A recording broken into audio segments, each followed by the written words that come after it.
ప్రపంచం మెచ్చుకునే రీతిలో కైట్ ఫెస్టివల్ నిర్వహిస్తామన్నారు మంత్రి జూపల్లి కృష్ణారావు. తెలంగాణ సంస్కృతికి అద్దం పట్టేలా కైట్ ఫెస్టివల్ నిర్వహిస్తామన్నారు. రాష్ట్ర ప్రభుత్వం అత్యంత ప్రతిష్టాత్మకంగా నిర్వహించే కైట్ ఫెస్టివల్ కు 10 నుంచి 15 లక్షల మంది కైట్ ఫెస్టివల్ కు వచ్చే ఛాన్స్ ఉందన్నారు.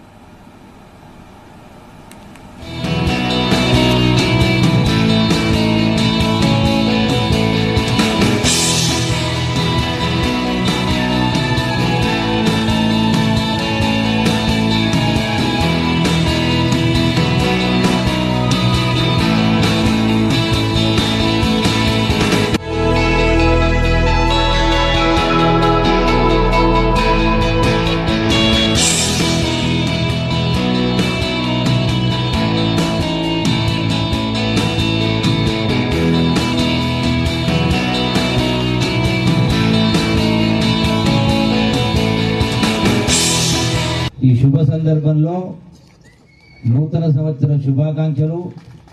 ఆలస్యమైనా కూడా అడ్వాన్స్గా సంక్రాంతి పండుగ శుభాకాంక్షలు తెలియజేసుకుంటూ, నేను మొదటిసారి చూస్తా ఉన్నా, జనరల్గా ఏదైనా క్యాలెండర్ ఆవిష్కరణ అంటే రూటీన్గా ఒక క్యాలెండర్ ఆవిష్కరణ చేసిపోతాం.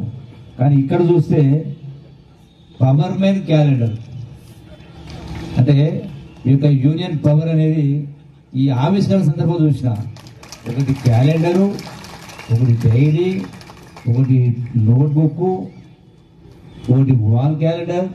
అంటే ఏ ఒక్కటి వదిలిపెట్టకుండా లోతుగా ఆలోచించి అన్ని ఎట్లయితే మీ